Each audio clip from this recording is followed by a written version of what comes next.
masu kallo barkanmu da sake saduwa da ku a cikin shirinmu na kacici kacici. Ni ne naku Muhammad Abba, ku biyo ni domin ganin yadda shirin zai kasance. Na gode. Guntun goro. Guntun goro ya fi bari ka bani. Guntun goro ya fi bari ka bani. Haka ne? Guntun goro. Duk wanda ya baka shi to ko zai baka guda. Ya fi shi kenan ko? Muna so ka karasa mana karin magana da za mu tambaye ka da Hausa. Allah ya sa na sani.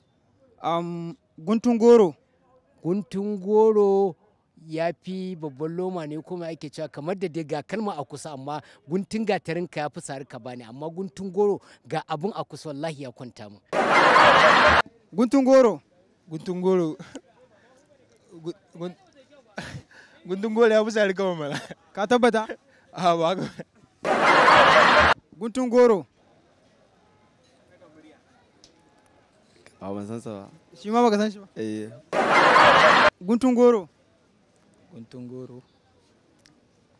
Ya fi sari ka banko ko guntun dai gatarinka. Guntun goro.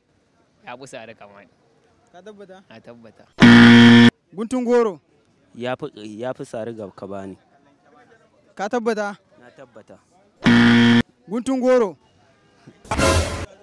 Ya fi sari ka bani. Ka tabbata? Guntun goro. Ya fi babban dutse. Guntun goro. Guntun goro. Ya fi babban dutse. Ya fi babban dutse? Haka yake. Ka tabbata? Da gudu ma kuwa.